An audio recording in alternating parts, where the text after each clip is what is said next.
Hey, Sean again. Now you're joining us for a half-hour session around transforming finance for transforming companies. We're going to launch a paper, which is a paper looking at how we might go about providing assessment for companies who are in transition with a corporate strategy or a corporate CapEx plan.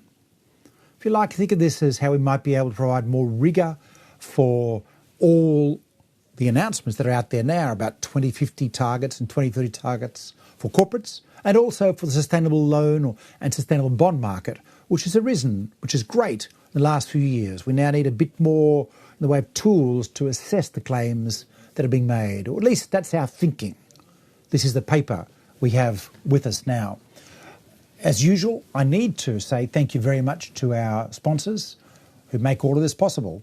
Today's day sponsor is Credit Suisse, and who've been our partner on this journey of transitions. They also supported us with the launch of our Financing Credible Transitions paper at last year's Climate Bonds Annual Conference.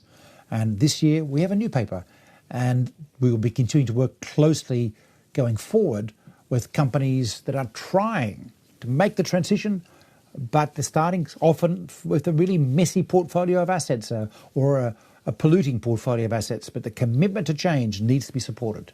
And in fact, you've heard that many times in many sessions at this particular conference. And of course, JP Morgan, our global sponsor for the whole conference, who again is engaging on the transitions question. It's a theme not just for the day, but for the whole conference from our perspective.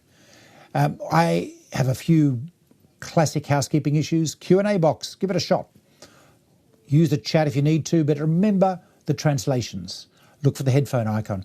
Note the Japanese translation is now available. If you press the headphone icon, you'll be able to get Japanese, should that be your first language.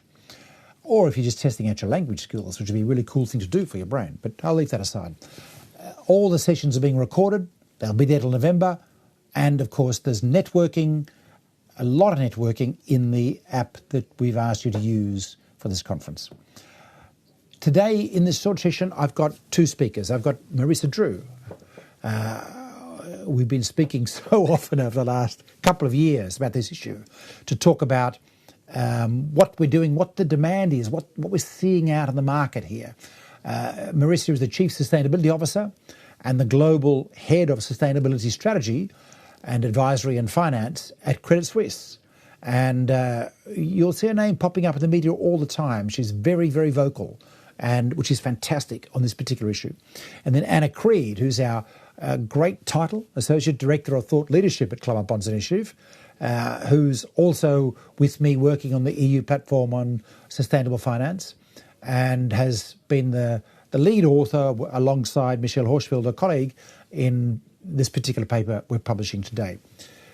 So, now to my speakers. I'd like to start off with Anna, because I've asked Anna just to prepare a slide and to give us a bit of introduction about this paper so we know what we're seeing. And then I'm going to go to Marisa. I'm going to say, what's the buzz out there? Give us the background to this paper, to this work.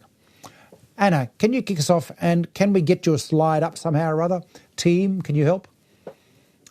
But Anna, tell us what we've done here and what's being launched today.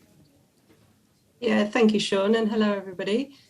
So like Sean said, this is a companion paper, a follow-up paper to the paper we released at our conference last year. That paper was about, it was quite generally about financing credible transitions. It talked about the different types of transitions different companies would need to make.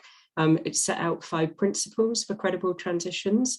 This paper takes it a step further into an area that CBI has not gone into so much before, which is about assessing whole companies. We've obviously done a lot of work on use of proceeds bonds, and therefore we've set criteria and we assess in the market use of proceeds bonds that relate to various sectors which are got various labels on them, so green or blue or resilience or transition as well in some sectors. What we're looking to do now is really broaden that out so that we can evaluate companies as well and company KPIs, partly so that we can evaluate companies in their own right, but also because we see the rise of SLBs and the attractiveness of, sustainability linked bonds in the market, which are a very new instrument. but actually getting traction very quickly particularly with sectors that are often sort of thought of as transition, those ones that are high emitting sectors in industry, for example, or in the energy sector, or transport like aviation, that actually do have a lot of decarbonising to do. And like Sean says, we want to be inclusive here. We need to get all sectors of the economy to make this kind of transition. Our focus in the paper is very much on decarbonisation, not to downplay all the other aspects that we need to ensure that we're transitioning towards to get a full sustainable economy in line with the full set of SDGs and make sure it's a just transition. But for now, our focus in the paper, at least, is on a decarbonisation transition. So it's really about what we would look for within CBI if we're assessing a company or company KPIs for these kind of financial instruments, because we want to be able to certify them. So we've done a lot of certifications in the past about use of proceeds. We'll obviously continue to do that. We can already certify some transition use of proceeds bonds. We'll be able to certify more in the short term. We're looking at developing criteria for heavy industry like cement and steel at the moment. So the use of proceeds certifications will continue. This is just a complementary piece, again, to bring that kind of rigor and clarity to the market about what good performance is and which financial instruments and which companies are linked with that good performance. So yeah, that's it as an intro, Sean. Thank you, Anna. Marisa, this is a conversation we've been having for a long time, but give us a bit of background in terms of what you're seeing in the market, the demand, and your sense of the urgency and what we need to do here from the point of view of a bank that's trying to push for change. Sure, Sean, and delighted to be here as always. Very, very happy to have a conversation on this topic, which I'm deeply passionate about, as you know. Well, first of all, as we have the run up to COP, and on the heels of the IPCC report, which really brings it into stark reality just how little time we have, and how much, if we carry on with this current trajectory, we're going to miss our targets. And the implications of that, of course, we felt this summer around the world. But the multiplier effect as you get hotter is ever more disastrous. So I think the IPCC's report in some ways was a wake-up call to the finance industry, but also to the corporates. So you see commitment after commitment in the corporate sector to net zero. Some 2,000, I think, of the largest public companies have now committed to net zero alongside governments and municipalities. But then the question becomes, okay, if you're committing to that, how do you finance the transition? And that's where we all come into play.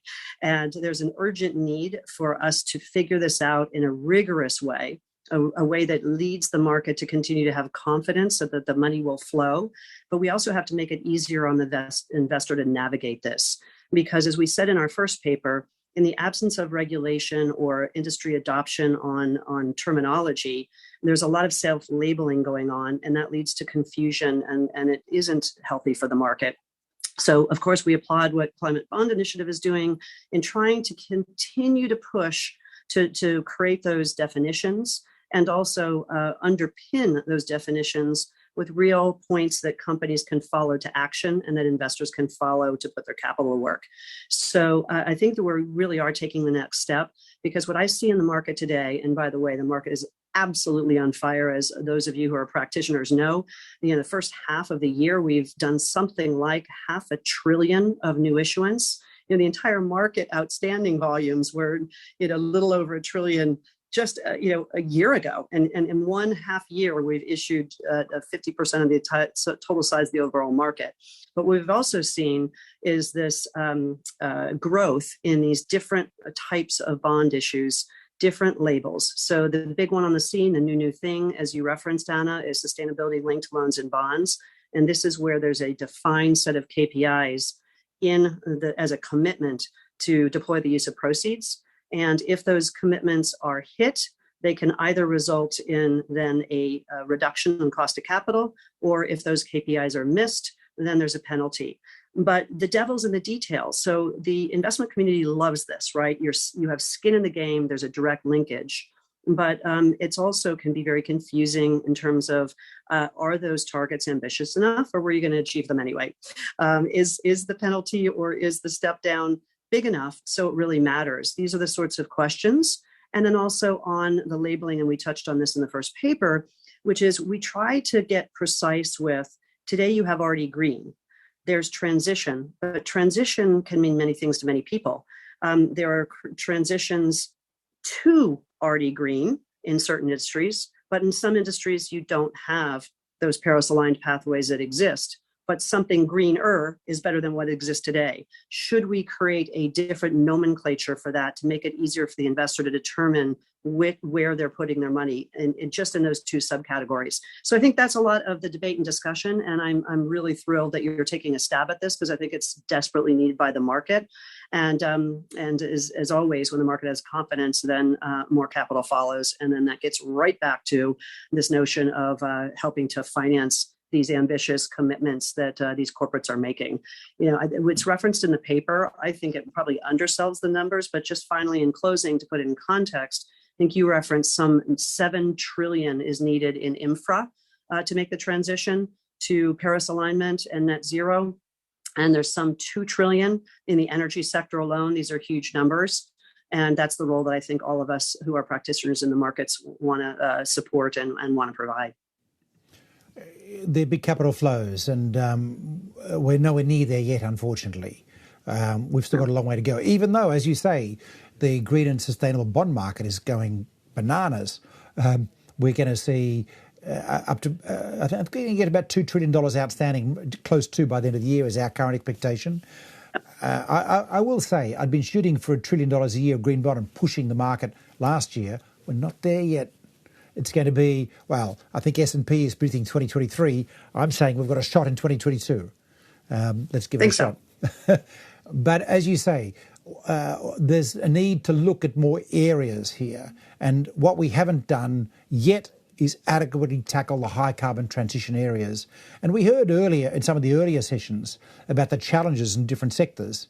We need to both understand what is rigor, what are investments that will make the change, and I talk about the problem of hybrid cars or diesel cars. If Volkswagen built a diesel plant outside of Duisburg, it would probably save 15% in emissions compared to the existing fleet, a new one. But is that enough? Well, under the EU taxonomy or the CBI taxonomy, it's not, because of the huge drop in emissions we need to get out of the transport sector to achieve our 2030 targets, which now dominate global thinking, as they should. And in fact, if you built a diesel plant, you block the chance to building electric or hydrogen, which is what we need to do. So it becomes counterproductive. So understanding what the minimum hurdle rate is really critical. Luckily, by the way, everyone, Volkswagen's actually building electric. Good on them.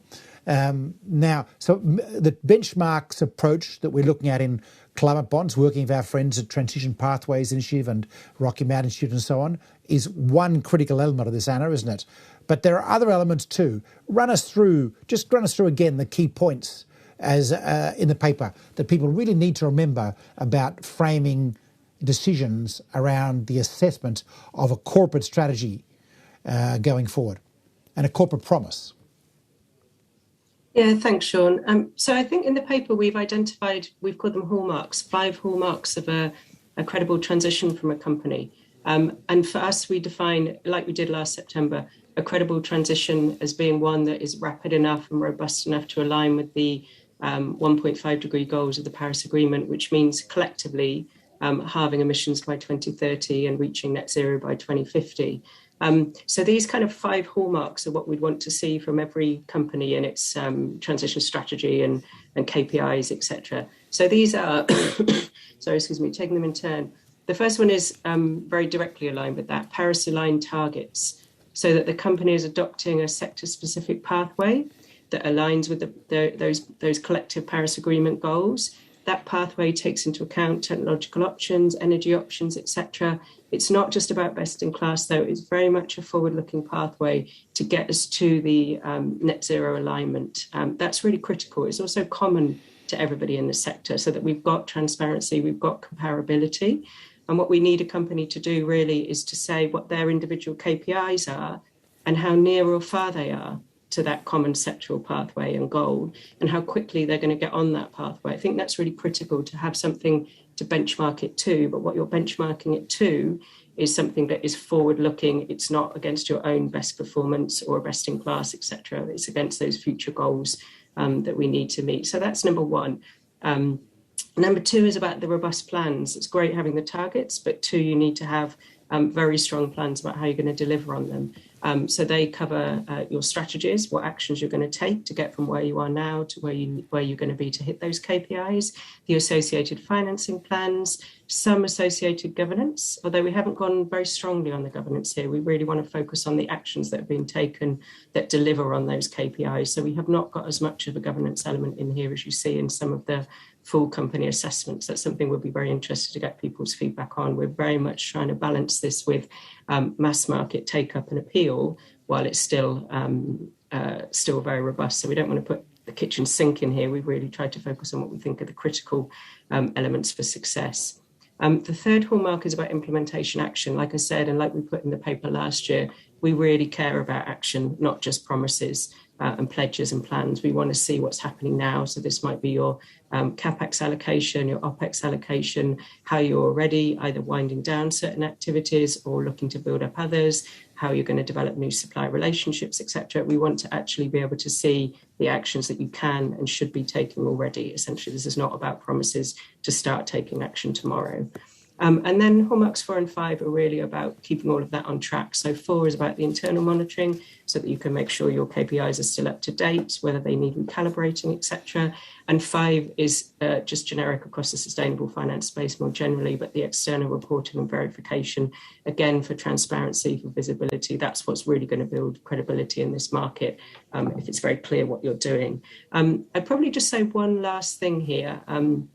2 actually, sorry. One is that we want all these hallmarks to be satisfied: the targets, the plans, the implementation action, the internal monitoring and the external reporting and verification. We haven't gone for a complicated weighting or assessment methodology here. We want to try and keep this as simple as possible, and you have to tick the box on all of those 5 things equally. And then the last point to highlight is, and this comes back to the point about trying to bring everybody in to this transition. We at CBI have always pushed very hard for ambitious action. We don't want to leave out in the cold those people that haven't started yet. So what we're proposing in our thinking in the paper is almost 2 shades of transition. If we have a green transition for those organisations that are on those sectoral decarbonisation pathways that are aligned with Paris and moving along those pathways at the right kind of speed. And then maybe we have something called interim transition for those people that are lagging a bit behind. They're setting up the plans and the early actions to get on those green transition pathways, but they're not quite there yet. Maybe we give them a limited window, say to 2025, and we might call that an interim transition to get them to catch up and get on those pathways. It's a proposal out there, but again, it's a way of trying to bring everybody into the fold, but still recognising where people are moving ahead at the speed they need to versus people that are playing a bit of catch up. So they're, I think, the main points that are worth bringing out in the paper today. Marisa, what do you reckon? Mm-hmm. Does that sound does that fit? Yeah, very much. This is exactly, I think, what we're calling for is a little bit more precision, as I alluded to earlier. The market, I think if you're an investor, to try to do the deep dive on every issue and define where on that spectrum of, some people say light green, dark green, whatever, and then ask yourself, does the labeling match up, and do the KPIs and the things that you're producing as the issuer line up? And that's a minefield to navigate. And today it's it's all over the place. So I think that this idea that you are pursuing, and it'll be very interesting to get the feedback from the rest of the market. I'm only one voice, but I really like this idea of breaking into a green transition. And just for definition, right? Already green is 1. Then it's green transition. I'm on the transition to net zero. Then there's the interim, which is it's not all the way there. I can't define for you today a net zero, but I am getting better. But there's a limited appetite for financing that for a longer period of time. But we know we need to get people moving. So I have to say I'm a big fan of this, because what you're doing is you're bridging knowledge gaps and making it simple for the investor to define. And then you can pick and choose as the investor about what you want to fund. But I think in concept, if we're going to get this capital flow in the scale that we need, that precision will help, and it'll also bring some of those companies that are more hesitant because they say, I can't get all the way green today. I'm just not ready. We'll sort of get them on the journey with us. that making it simple is a big part of this job, isn't it? I mean, we need to clearly set rules and so on. The value of markets is directly related to the boundaries. No boundary, no real values go into mush. You've got clear boundaries, you increase value. This is a quote from the Financial Times, actually, a while ago in relation to the green market. And we need the boundaries as well, because there's an absolute material risk here we're trying to deal with. As the Network for the Greening the Financial System, the association of up to nearly 90 central banks has talked about, we have significant risk going forward to financial stability, to the operation of our economy and our societies. We need to be ensured that our interventions are contributing materially to reducing that risk, which means taking real action, not ersatz action. So understanding that. But it is also worth just reminding everyone, as if you've been listening to the previous sessions, this is not about building solar. I mean, goodness knows we need a lot more solar. We need a lot more solar and wind and so on. But it's also about taking industries that are seen as dirty. We need shipping. You know, there are so many benefits to shipping, including the integration of the world that is going to be essential to avoiding the atomization into fragmented warring states, which is a risk of severe climate change. Greater collaboration, greater integration is actually critical to peace. If we don't do that, if we fall apart, well, you know, it's not a nice future. So, and that applies to, by the way, the funding of UN organisations and collaborative institutions as well. But, you know, after World War II, the Bretton Woods participants decided there would be no tax on aviation. Why? Because they felt that people visiting other people's countries was critical to world peace. They needed to encourage it. Well, that kind of thinking about how we link together as a planet is going to be really important in a century of extreme volatility. Hey, so what do? Well, what do? We shift shipping to clean fuels. We don't move to gas, we move to ammonia, like Maersk is doing.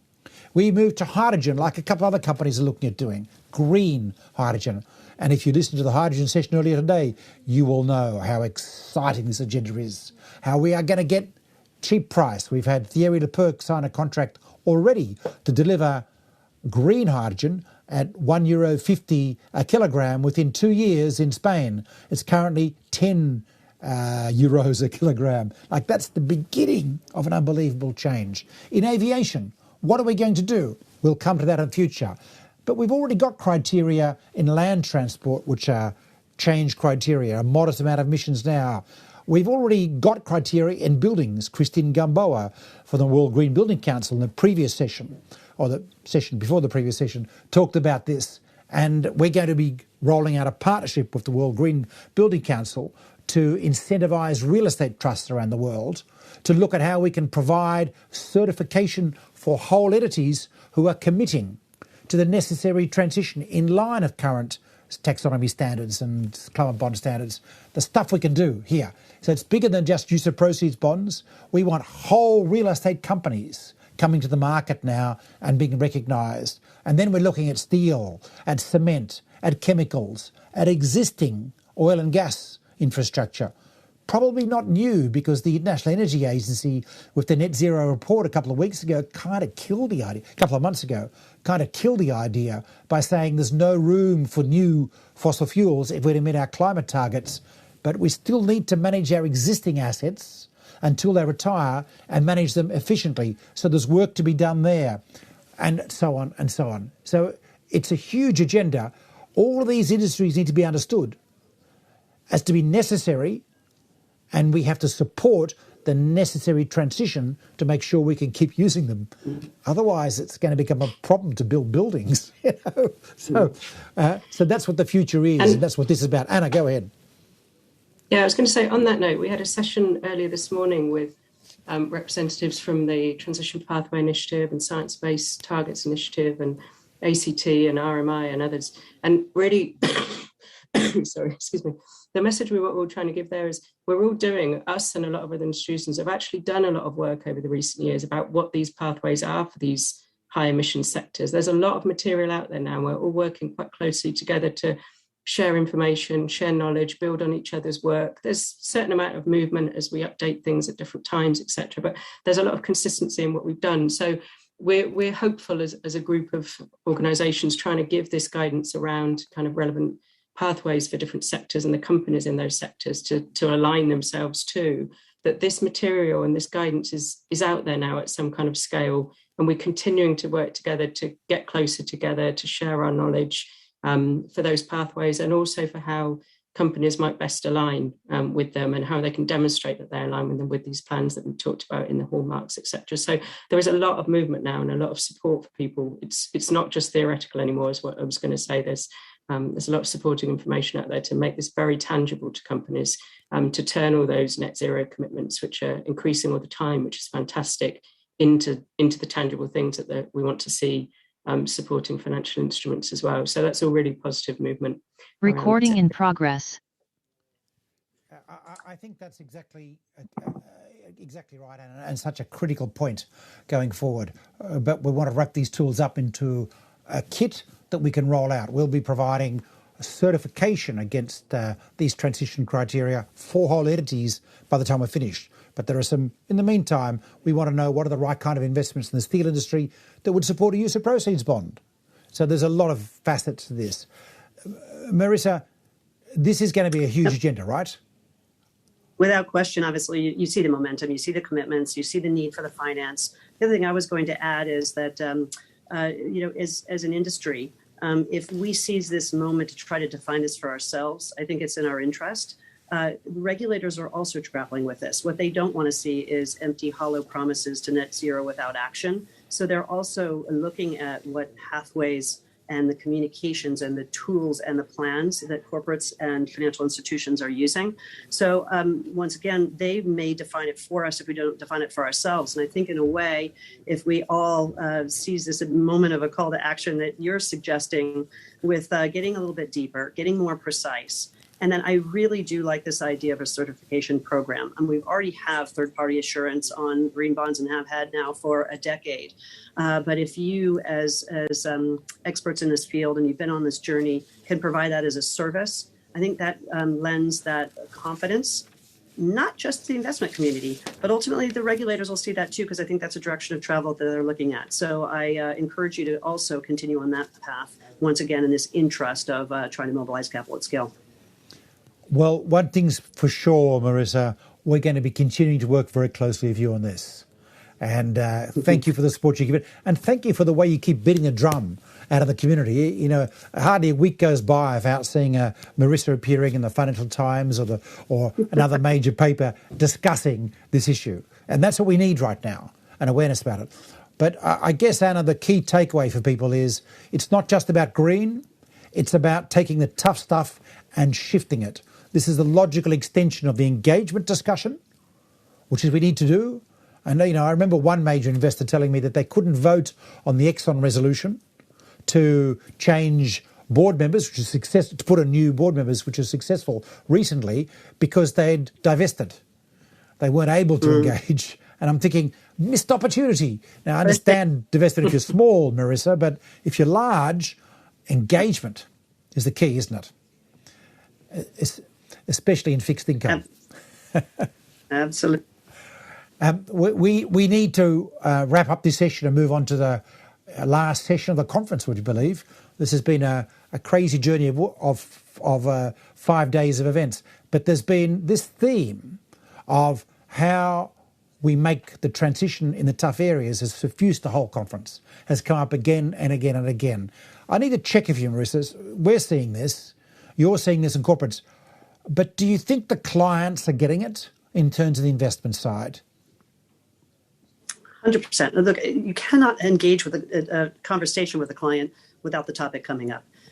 So it's either via the threat of disruption and you're reacting to that, or you feel the pressure of the regulator, you feel the pressure of the underlying consumer, you feel the pressure of the investment dollar if you're the corporate. So it is truly everywhere. That's the encouraging thing. So now how do we harness all of that energy globally across actors, across sectors, across pathways and direct it in some sort of a sensible way? So that is the logical next step here, and that's what you're calling for.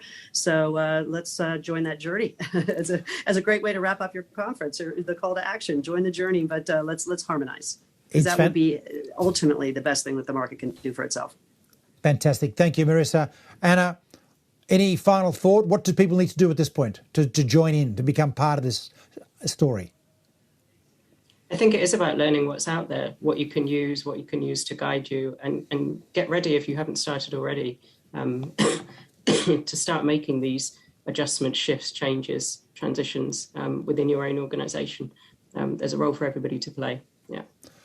And Anna, don't you want input into the paper too? We do. Yeah, thanks, Marissa. We do. It's available online. I think somebody might post in the chat, but it's on our website as well. And there's a link on there to give feedback. So please do so. And we're going to have various conversations about this after the conference in more detail with people, and be very happy to engage with you. So do reach out to us, and we look forward to talking further about it. Thanks, Marissa. Yeah.